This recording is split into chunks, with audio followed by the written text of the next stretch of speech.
On October 10th, 2023, Pluto stations direct in Capricorn. This sets off a 3.5-month period of lots of intense transits. And in honor of that, I've got Timothy Glenn back for round 4 of our Pluto series. So welcome, Timothy. Thanks for joining me today. And thanks for having me here. So, where would you like to start today? Let's pan the camera back because we're already on part 4, and not everybody who watches this has seen the first 3. Because we're talking about the shifting of this Earth world and this crazy reality we're in here as we have Pluto going from Capricorn into Aquarius, which doesn't happen just one day. It first entered on March 23rd, and then stationed retrograde. We did another one, and then came back into Capricorn, and now ready to station direct in Capricorn, and we'll go back into Aquarius around January 20th or 21st, and then go retrograde again back into Capricorn. So it goes over that cusp 5 times, because it won't be till November 19th of 2024 that this is actually over the hump. It's like, okay, finally, the heart of it, we've gone all the way through the heart of it, and it's still going to be in that orb of influence, and we're going to be acclimating to having Pluto in Aquarius, which is really going to call for a different type of system here. Yes, for sure. And one of the things that we've been talking about pretty extensively too is that it's not just that Pluto's stationing direct in Capricorn, but also stationing direct very close to the US natal Pluto, which really had the energy for a lot of last year, 2022, but is still very much in effect now. So what have you noticed in terms of how that energy is playing out? There is in the collective this being fed up with the Fed, so to speak. Like, there are so many people that you wouldn't have even expected this years ago. And they have just gotten to the point where they've drawn the line and said, screw this stuff. This system is so broken. But really, one of the things we're going to be looking at, and we're seeing more and more of it now come to the surface, and that's just this depth of corruption all through this system. And that also leads into something else, since like in the article that I just wrote last week, talking about that knee-jerk reaction we have, that, you know, the confirmation bias, we automatically reject things if they don't fit into our current view of the world. Wow, how deeply have we been indoctrinated on how many levels and in so many ways? But this stuff is starting to bubble to the surface, and we're going to see a lot of it as we go down the road here. Mm-hmm. Yeah, and I'm noticing that too in people's personal lives as well, that just relationships, especially during Libra season, with all those transits we're getting from Libra and with Mars in Libra, which doesn't always happen during Libra season, we've got this kind of extra sort of unusual confrontation energy in Libra, and it's kind of like a tough love energy. But as Mars kind of continues through Libra and squares Pluto, it's going to get more intense, I sense. Yeah, and he's going to go into Scorpio right after Pluto stations direct. Mm-hmm. Yeah, October 12th. Yeah, we'll be watching that one. Yeah, so it's going to be an interesting show going on here. But you mentioned that as Pluto stations from this retrograde, which has taken a little while, yeah, that's less than half a degree from Pluto's spot in the natal chart for the US. So that's not something that just happened last year. That Pluto return for the US is pretty huge, and it goes on and on and on. So it won't be until this out of sign conjunction is fully enforced that we'll say, okay, we're through that one. But now we've got Pluto in Aquarius, so we're getting ready to shift gears here, because this has been, months of it plowing backwards, and we have lots of stuff coming up. And also another thing that I've noticed is that there are so many more people now who are just calling bullshit on the system, especially like the so-called media, and just seeing through the lies. Mm-hmm. Wow. For example, what about Lahaina? What were we told there, and could we see on day one? Mm-hmm. Yeah, but that's the old world manipulators doing their last gasp, desperate efforts to do anything they can do to maintain control, and they don't even care how many humans they kill. Yeah, and we've talked about this too in prior videos, the significance of Saturn in Pisces at this time. And Saturn stations direct, I think it's November 4th in Pisces, really like at the 0 degree point of Pisces. And so anything entering Libra, even at this time, is quincunxing that. And with Saturn in Pisces, it's not advantageous, right? It's not advantageous to the top-down authorities. So we've got Pluto in Capricorn ruled by Saturn, but Saturn's pretty weak in Pisces. And so this kind of dissolving of the structures and like dissolving of the trust and making the illusions just more apparent, I feel like that is continuing. But with Saturn stationing direct, it's almost like, okay, that phase of this process will have completed, and it's happening, just a few weeks after Pluto stations direct. So it really does feel like things are ramping up to get humanity to kind of make the turn. Yeah, and with Saturn in Pisces, this real rigid indoctrination that people have had is weakened. Mm-hmm. And it's easier to plant those little seeds of doubt. And we often don't need to do it because it's happening spontaneously out there. That the knee-jerk reaction of, oh, well, that wasn't on the news, so that's not true. It's like, okay, a lot of these people are getting to the point where, yeah, they're questioning reality or what has passed as reality here. Mm-hmm. So that opens them up.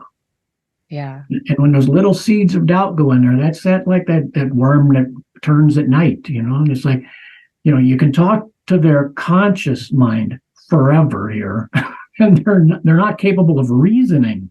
But all you do is put a few definite, well-placed facts in there, and the subconscious mind is still awake while they're asleep. Mm-hmm. And that just starts undermining that belief system that gave them that really rigid confirmation bias. Mm-hmm. So we've been seeing that, but we're going to see more. And I do find that encouraging. I know I have a lot of clients and blog readers that contact me that are really worried about how, especially in the US, but really all around the world, just kind of, there's a lot of stuff coming up that is much more visible than it ever was before.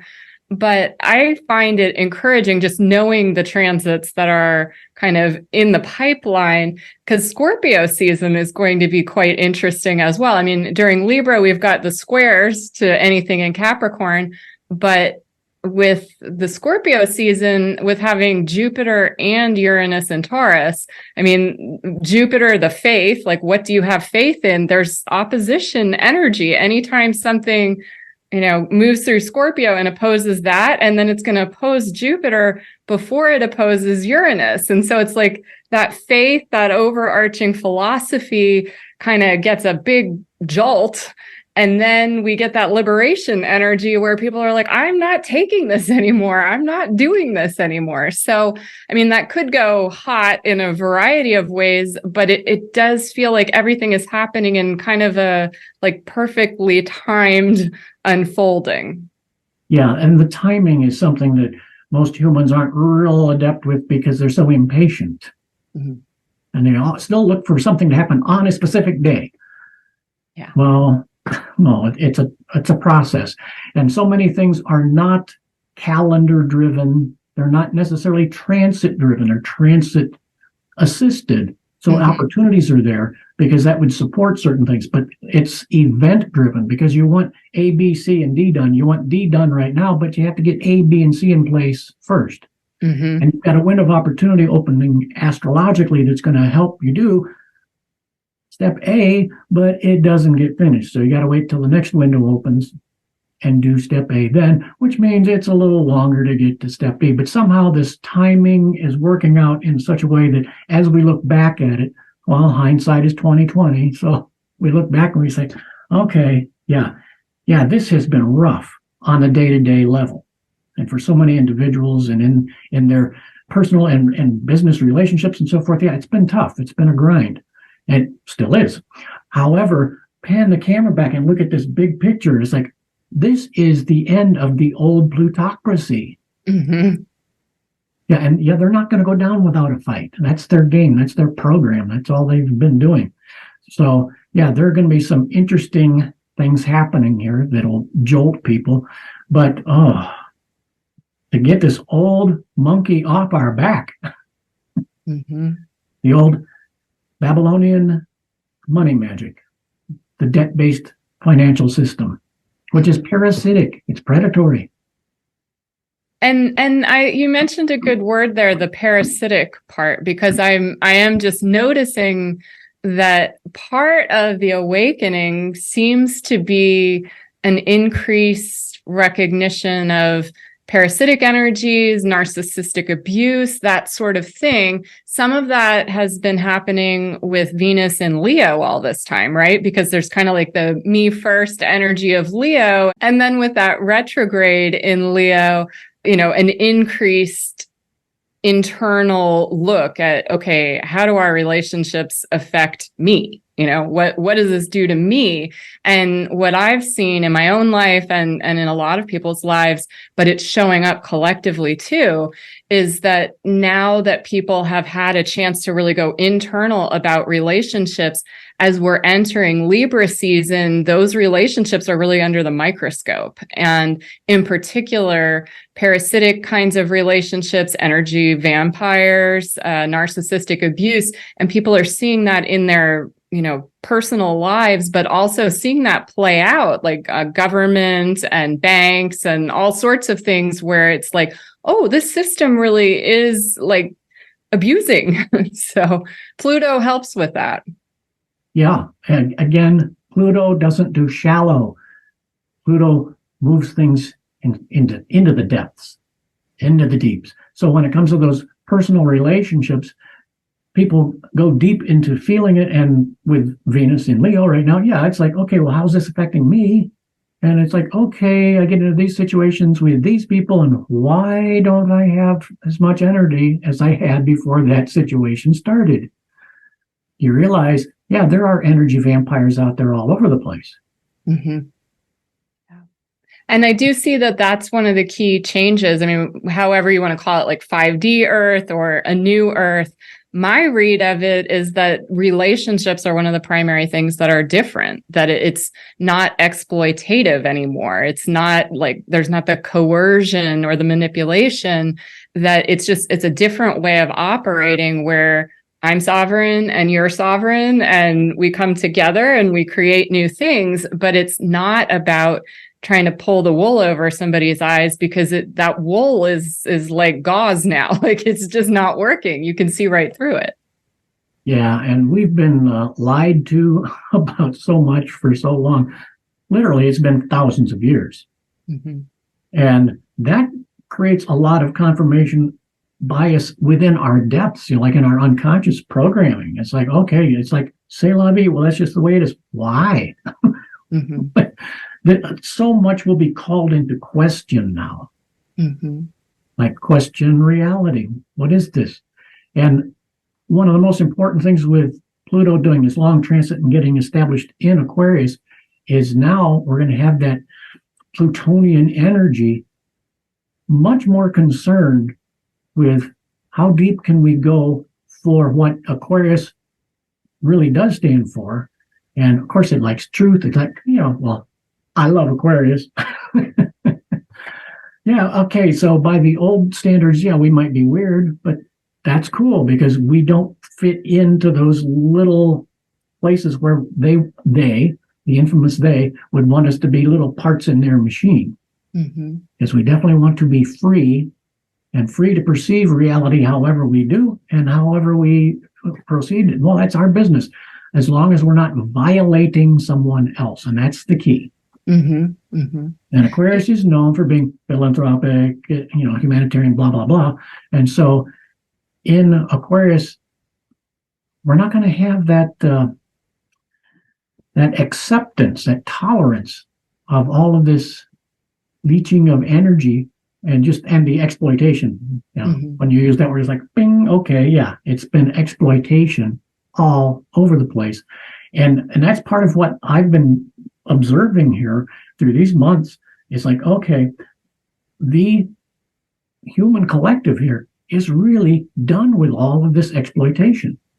When it comes to any species deciding, okay, that other species, we've been their prey for a long time. Well, it's up to us to inform them we are no longer your dinner. So, well, and Pluto can also be that energy, right? I mean, all of these planets have a complex array of ways that they can manifest. But with Pluto, I mean, that is one of the planets that often shows up in abuse charts or rapist kind of energy, especially like Pluto-Mars interactions. And so it can also be standing up, like having that depth of courage that just comes from, deeper than you knew that you went. And once that bubbles up to the surface, it's like a volcano, like nothing stops that. And I've been seeing that happening again in personal lives, but also very much collectively. Yeah. I was just going to say that, time to grow a spine for humanity to come out from under this. Really, it's just been slavery for thousands of years. And so finally, to draw the line and just be done. And I love using this expression. It's time for us to step into our creatorship. And that's one of the big things that's being facilitated by this. And the incredible regenerative power of Pluto also, right? It's the destruction, but then what comes afterwards? What is that force of nature that brings up the greening, that brings up the purification? And that does feel like that's playing out. Now, how do you see that unfolding sort of as we go through like Libra season, Scorpio season, Sagittarius, Capricorn? I have a big circle around Capricorn season this year because of Mercury being retrograde in Capricorn. And then the US has a number of placements in Cancer. So, the oppositions there. But what are you anticipating in terms of, not necessarily exact events, but like peak energies as we go through this fall and into the beginning of next year? For external events, I can see the plutocracy, this old system, this old predatory, parasitic system we've been under for so long here, especially in the US. You could go back before 1913, but you get to the end of 1913, there was a pretty significant thing then. And, it's all smoke and mirrors. When it comes to like tangible reality, it's a show. People are going to be able to see through the illusion. And, they're just, it's like trying to hold a nuclear bomb together with, Elmer's glue and duct tape. It's like, it's not going to work much longer here. So when we get to that point where, okay, we have this period of time here where, you can't use your card. You can't do this. You can't do that. Okay, now we've got this time for everybody to pause. It's like, okay, what do we really want? But the collective is like, okay, we want to be done with this old system that has put us in this position. But we will step forth, and really it's a matter of the heart, the heart opening. Because the age of Aquarius will be much more heart-oriented, because it's going to be not just wanting freedom for ourselves, but for everybody. So the major steps of having the old system break apart so we can step out of this debt-based financial slavery. So as far as an exact time or which one of these transits could be a little ping and trigger, it's like, that one, the last straw, it's where that all breaks. There's no way to tell exactly where and when that'll be, but I can just see it coming. Yeah.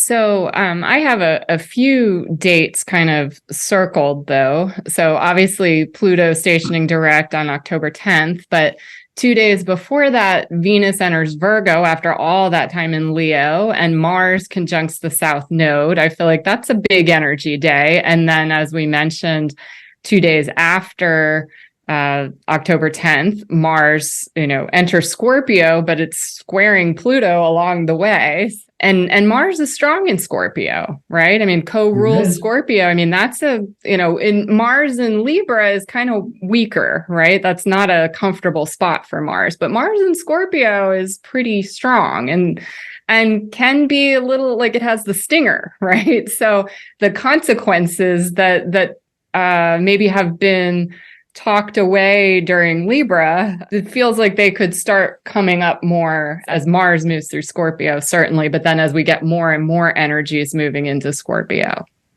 Yeah, and Mars, back in the old days, before we even knew about Pluto, was considered the ruler of Scorpio, because, he likes it there. He can be quite a rabble-rouser there. But at that point, that's another one of these little games here where you can see, okay, Mars can be like the match hitting that short fuse on the powder keg here. So with Mars going into Scorpio, especially having just gone over the north or the south node, okay, and of course having gone over so many of these points, it's like, okay, he's ready for action. And it's gonna be like, okay, there's gonna be a tinderbox and maybe a powder keg, but something's going to blow.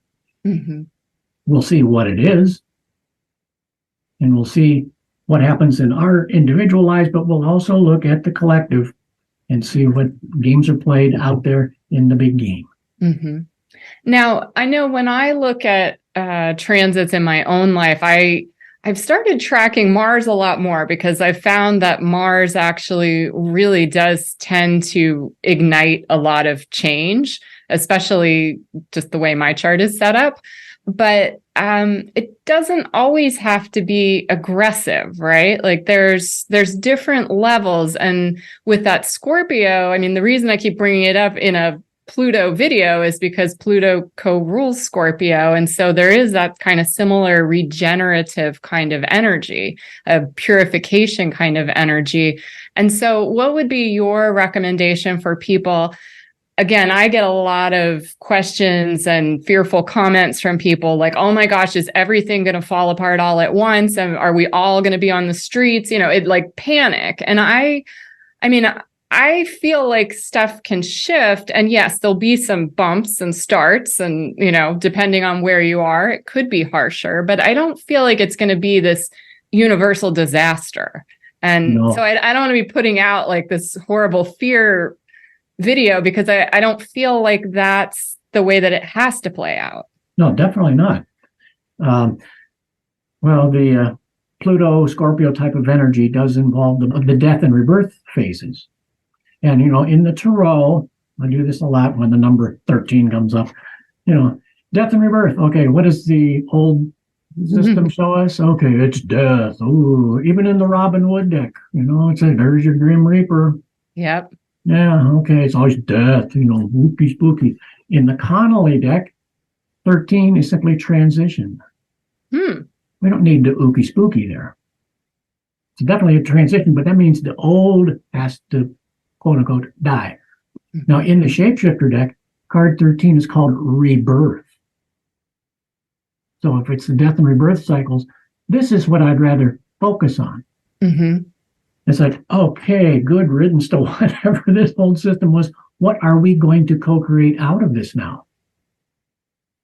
So let's use our imaginations for that, and to play on something we've already touched on.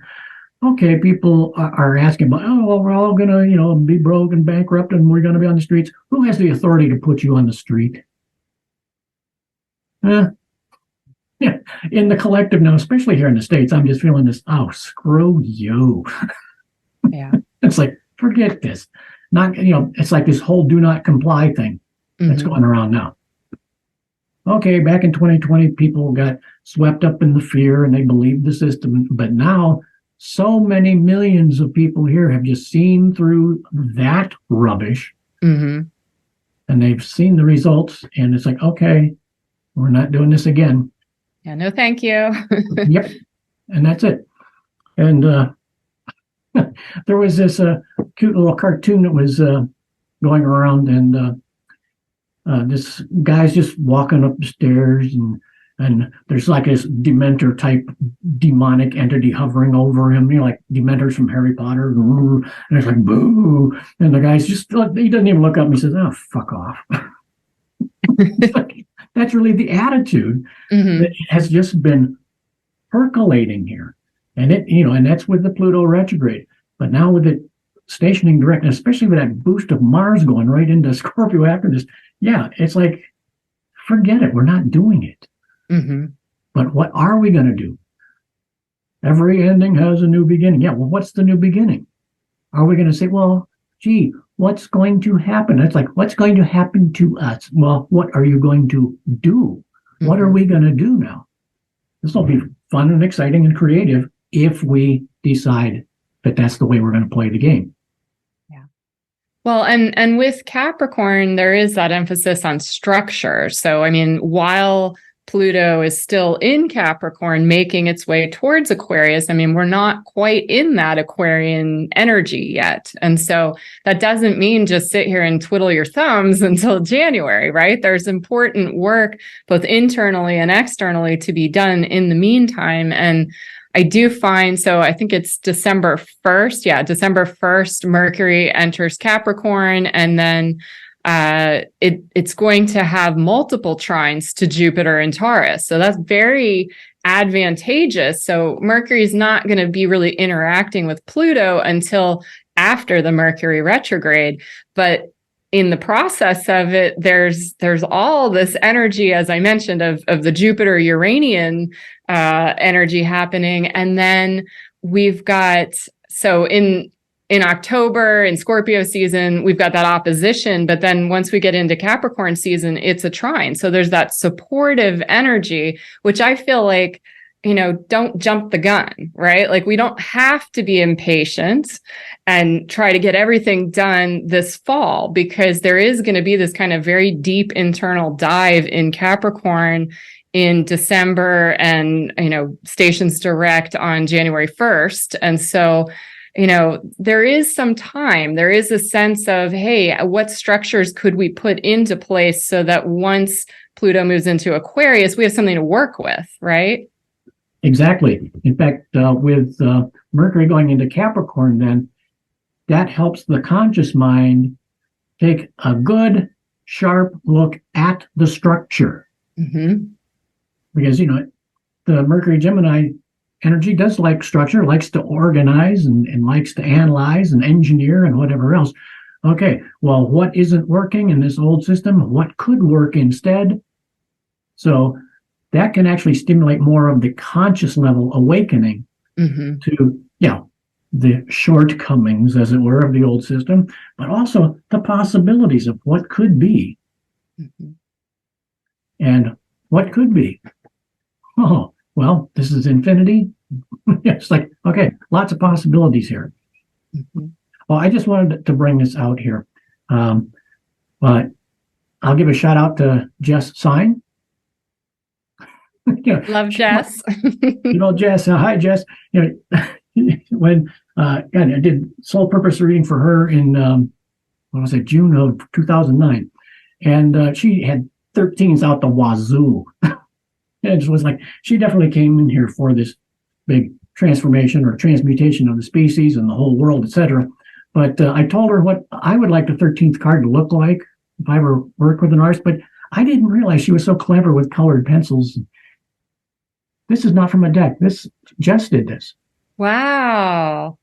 Yeah, and it's Beautiful. called Metamorphosis. Mm-hmm. And down here, you've got a caterpillar crawling along, and you've got a chrysalis that's still closed and one that's opening. And then, of course, our beautiful butterfly. Mm-hmm. So the rebirth phase, what type of butterfly can we become now?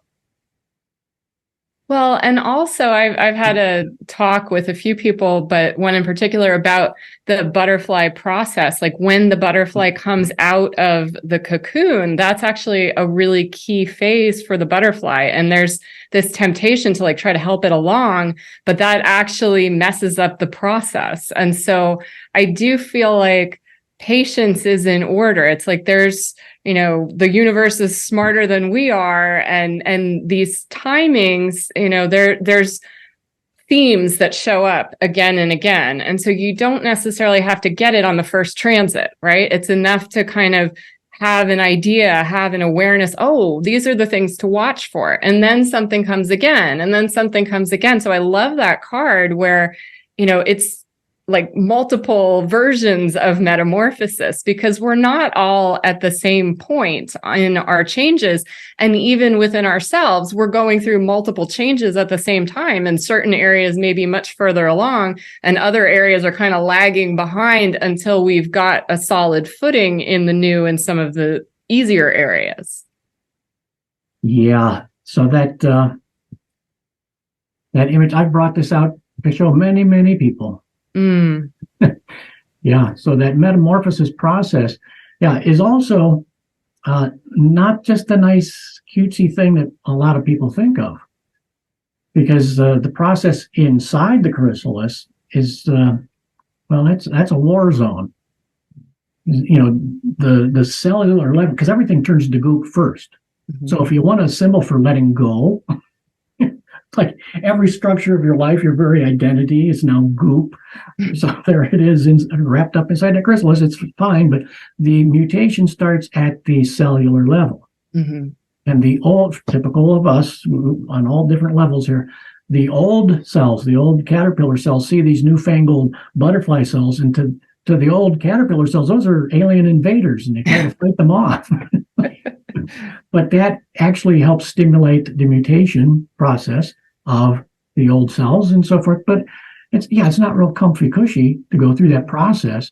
And then to emerge, finally, you have to fight your way out of that, but that helps you develop the muscles so that you can fly as the butterfly. Mm-hmm. And there are people who have that whole do-gooder thing. I'll help this, poor butterfly get out. And actually it ends up ending in the death of the butterfly. And I feel like that's one of the big lessons of the North Node in Aries too, is get rid of that codependent Libra South Node energy of like, I have to just help this. I have to make everything just be, non-confrontational. Everything has to just stay even keel. No, not right now. That's not where we're at with humanity. But again, it doesn't have to be this violent eruption. I mean, it could be more gradual. And for people that are extremely impatient, I feel like, hey, count your blessings that this is happening gradually, because when you're changing on the cellular level, but you still, as humans, we don't generally get to just go into a cocoon for, 3 months or something, right? I mean, we still have to kind of function. And so, it's going to take a while. And that's okay. Mm-hmm. So if we just make our peace with that it's going to take a while, and it'll be done step by step. And really, if we pan the camera back and we look at this big process, we can see it is virtually inevitable that we succeed. Yeah. It's hard for me at this point to even see any way that this is going to fail.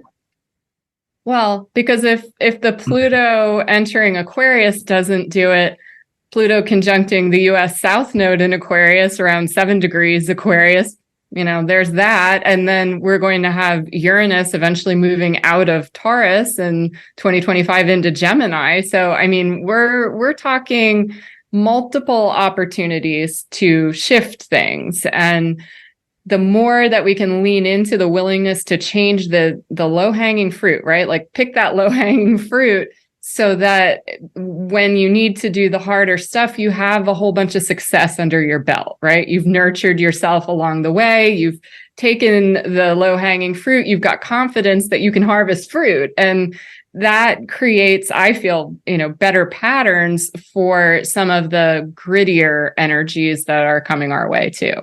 Yeah, and we go through the next few years here, And we've got some really cool stuff lined up. We will get Jupiter catching up to Uranus. So Jupiter conjunct Uranus, which is going to be fun. And also at the time in the synodic cycle of Pluto and Uranus, which I have fun with, I just love that combination of those two.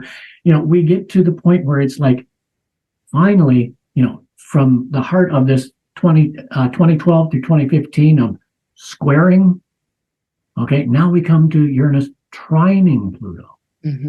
Oh, yeah, okay, we like that. And of course, we're going to come up to the third Uranus return for the US. And I'm going to put together an article about some of these returns that we've had and what happened in history and what the potential is right up ahead of us here. So, quick question for you. How do you see eclipse season playing out with this Pluto direct and then Saturn direct, and then we kind of get one direct every month, right? So Saturn direct on November 4th, and then Neptune direct on December 6th. So, like, how are you seeing the eclipse season playing out this year? This one looks a little extra potent. That's a nice little understatement. There's just one more element in the mix here, because we're at a point where something is going to break down part of the structure of the old system. That's going to be significant. So I'm just sitting back and looking at it going, okay, it could be this time. Yeah, so October 14th, the new moon and solar eclipse in Libra, the Sabian symbol for that one, I think, is really relevant to what we're talking about. A child giving birds a drink at a fountain. Keynote, the concern of simple souls for the welfare and happiness of less evolved beings who thirst for life renewal. And so there's this call, again, with that metamorphosis card where, the caterpillar's there, and then the full cocoon, and then like the slightly breaking open cocoon, and then the full butterfly. Like, we're not all at the same spot along this, deep cellular level transformation. And kind of a call to people that maybe are a little more aware of what's been going on, not to be tolerant to a fault, right? Like, not to just be like, oh no, none of this really matters, but also to have compassion for people who are having the scales ripped away from their eyes very quickly, how to support them through some of these changes and make it less scary and less abrupt. And going through Libra season, we can use that Libra energy to have a little more balance there, a little more care and compassion there. We can do that. And that's another facet of our impatience that we've had. We unfold in certain ways. We come to an awakening in this area or that area, and then we get angry with the people who haven't awakened yet. But not everybody wakes up at the same time every morning. Yeah. Some people have to set their alarm clock for 4 o'clock or whatever. It's like, it's like, whoa, okay. For some of it's like, there's a 4 o'clock in the morning. Wow, I didn't even know that. So, to have some patience with those who are going through the process and just maybe haven't, gotten out of bed yet. It's okay. Well, and also it's handy because, again, not everyone could be in I guess they could, in a world of all possibilities, it could happen that way where everybody's in the cocoon at the same time and everybody emerges at the same time. But there's a lot more potential for things to go wrong and for chaos and for all kinds of stuff to slip through while everybody's asleep. So I do feel like this kind of in stages operation actually is healthier and more sustainable as Pluto moves through Capricorn, certainly, because to destroy all the structures all at once, while sometimes people are kind of like, just get it done. I just want it done, just finish it. Look at Lahaina, right? Like that's destruction. And like, do we really want to see that, worldwide all at the same time? I don't. I appreciate that there's people that are, still working really hard when some of us are like, cocooned and making changes and then coming out, and then the other people make the changes. Like, that's that Aquarian energy too, where we all matter and like we all have a role, and like the function of the whole kind of depends on all of us. And so I do feel like that's part of the shift that's happening, even as Pluto's moving through Capricorn, is the structures are changing at different paces in order to support the greater transformation that's happening for all of us. Yeah, supporting the whole and accepting the wholeness of ourselves, because we're pretty complex, depending on how we look at this. But then you look at the entire world here. And my God, it was decades ago. I was playing with this analogy that, okay, if we see the world as one of those 3D jigsaw puzzles, okay, in order to complete the puzzle, every piece needs to be its own unique size, shape, and color. Mm-hmm. So each individual needs to be who and whatever they truly are. Mm-hmm. So this old conformity is something that's breaking down. Mm-hmm. Yeah. And going into Aquarius, then that energy burgeons forth with more individuality and uniqueness. And yeah, be weird, it's okay. In fact, in many cases, the weirder, the better. But that's looking at weird from the old systems viewpoint, Mm-hmm. which is very structured and it's like really, in fact, it was JFK who was really outspoken when it came to not wanting conformity. Mm-hmm. One more reason to get rid of him, right? Because the system wanted its conformity. Mm-hmm.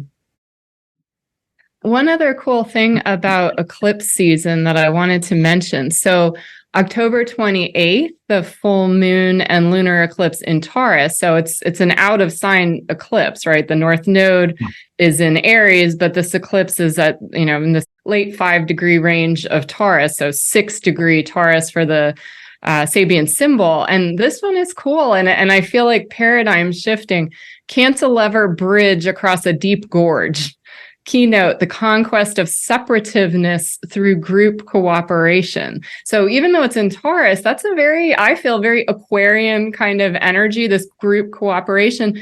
But this like imagery of the cantilever bridge across a gorge. I mean, so many people are kind of like, yeah, I can kind of sort of see what you're saying about this new reality, but I don't see how we get there, right? We're over here and there's this vast chasm between where we are now and where we need to be. But this energy of the cantilever bridge across, I just feel like that's pretty awesome.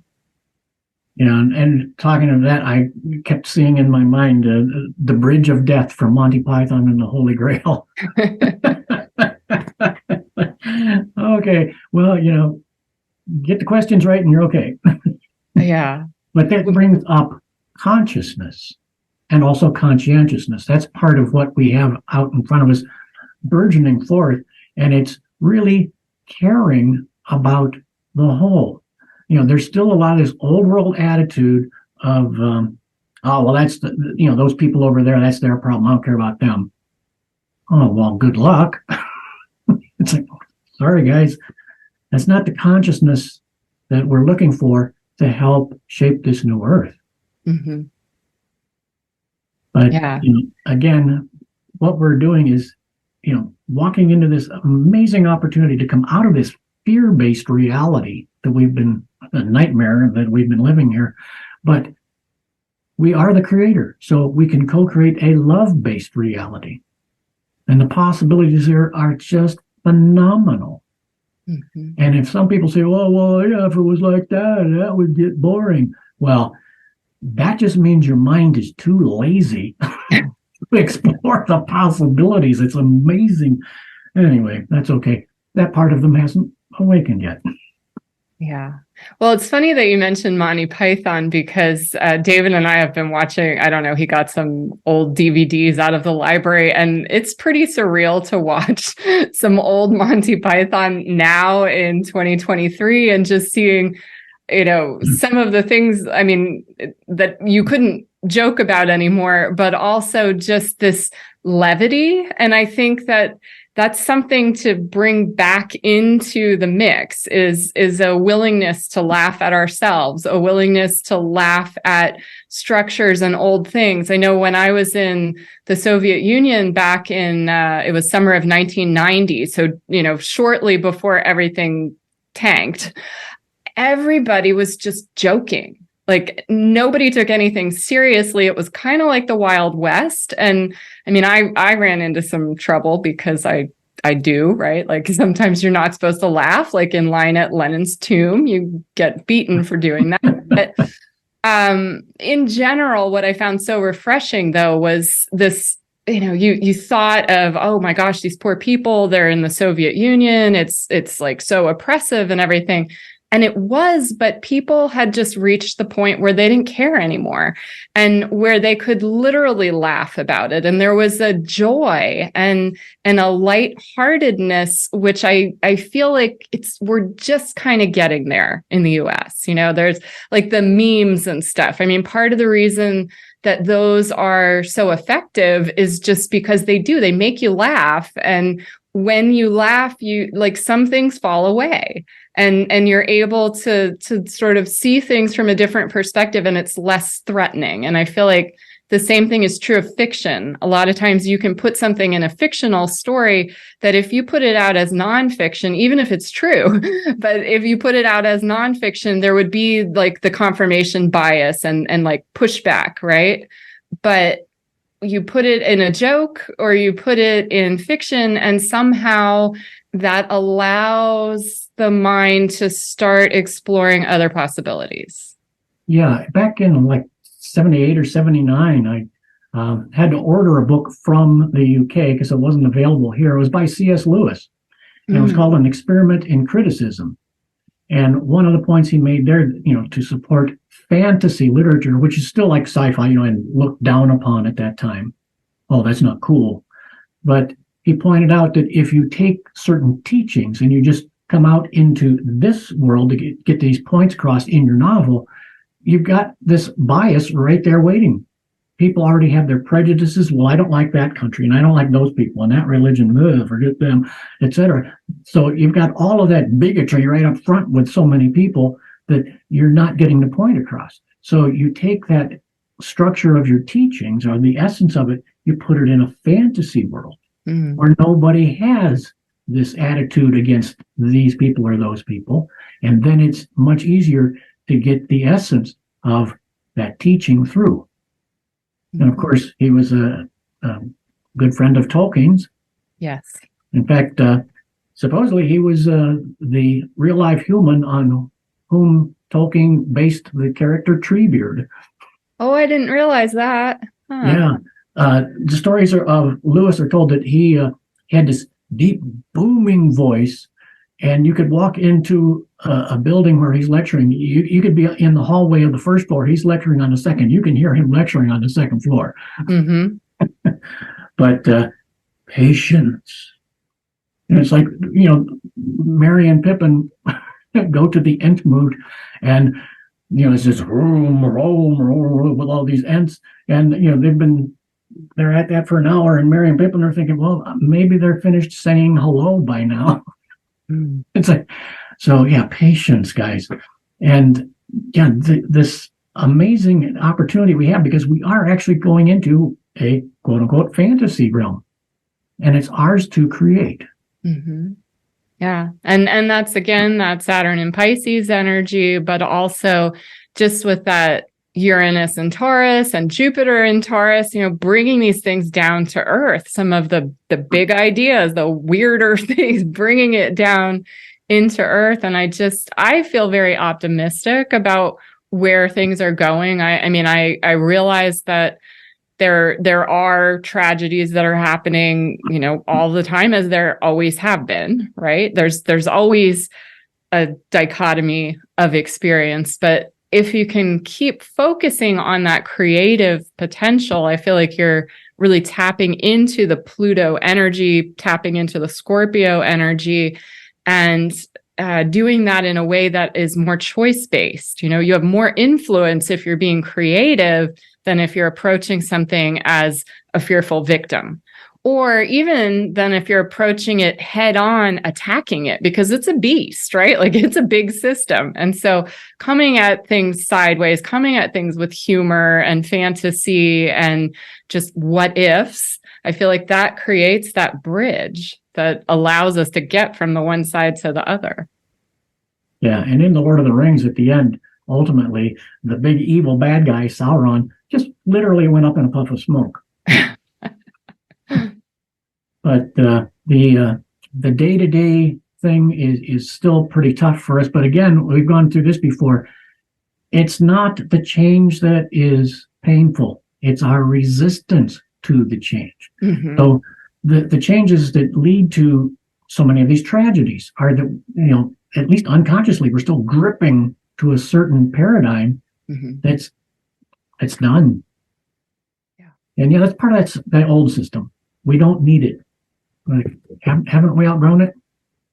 Yeah. It's like what I often get to the point with so many people. It's like, okay, now you are stepping into this universal creatorship. You can be a conscious co-creator of the new earth. Now, are you going to deliberately program into the new earth trouble, dysfunction, stupidity, fear, problems, blah, blah, blah, going down the list? Or are you done? You go beyond that, you've still got infinity to play with. Well, and I do feel like when Pluto moves into Aquarius on the 20th or 21st, depending on your time zone, that coinciding with the sun also entering Aquarius the same day. It's like we have the bright light of the sun and then, Lord of the Underworld making the same transit at the same time. To me, that's just like, like it's all happening at once. And again, not to put too much emphasis on any one particular date, but when you just kind of look at a general feel of how things are unfolding, it does seem to be doing it in a pretty benevolent way and at the proper pacing. And how are we as individuals going to feel that? Because, you've got a moon at 1 degree Aquarius and I've got the sun at 1 degree Aquarius. So it's happening in our neighborhood, so to speak. Oh, yeah. Well, that's why we started this whole series in the first place. Yeah. Whew. So, again, we are stepping into the point where we're not going to play victim anymore. We're not the prey of the predators anymore. We're done. We're stepping into our creatorship.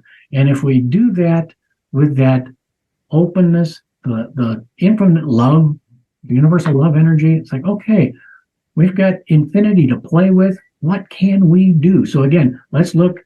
Okay, how many death games have we played for how many thousands of years? How about what can we do now with this rebirth? Mm-hmm.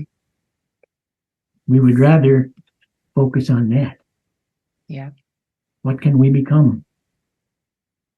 Well, that seems like a great point to end for this round. And then we'll come back for round 5 when Pluto gets ready to move into Aquarius for the second last time in this cycle. And so how do people find you? Soulpurposereadings.com. All right. And on my blog too, I'll link your most recent article down there as well. Yeah. And I'm going to spend a few days here putting together this interesting perspective with the various planet returns that we've had for the US, because we've got that third Uranus return coming up, and the first 2 are really interesting. Yeah, maybe we'll do a video on that one too. Okay, that would be fun. So diverge from Pluto, go into Uranian energy. Yeah. This is I'm just so jazzed for the big picture. Yeah. It's just on the day-to-day thing. Yeah, it's tight. It's a squeeze. It's a grind. I get it. I'm feeling it too. Yeah. All right. Well, best of luck to everybody, including you. Thank you. And we will catch up soon. All right. Alrighty. Thanks. Yep. Take care.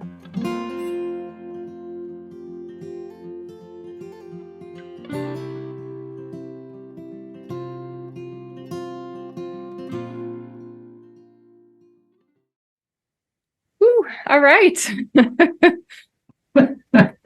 All right. Well, hang in there. Yes, we will have faith. Yes. All right. You take right, care. Big thanks. hugs. Okay. Have fun. Thank you. You too. Okay, bye-bye.